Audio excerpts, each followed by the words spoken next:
The National Nutrition Council and the Food and Nutrition Research Institute have joined hands in the campaign against malnutrition among Filipino children.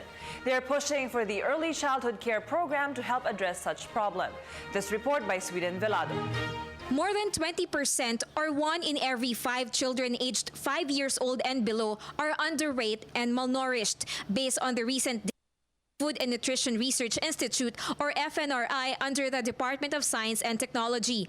The primary factors of malnutrition in children include lack of nutritious food, vitamins, immunization, and failure to breastfeed the child up to 2 years old.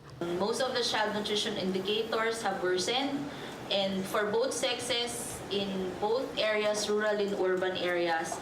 This risk is seen by others as setback, but let us, the optimistic ones, see them as challenges for us to work harder together. Through the Lahat Dapat campaign, the FNRI and National Nutrition Council advocate the early childhood care program that pushes the government to fund local government units to provide wider health coverage in their respective communities. This would include the creation of optimum infant and young child feeding practices, which is anchored on exclusive breastfeeding for the first 6 months of life, introduction and use of proper or appropriate complementary foods, promotion of sanitary practices, supplementation with vitamin A, iron, folic acid for pregnant and infant, and iodine for pregnant in endemic areas, and with those with low access to adequately iodized salt, deworming,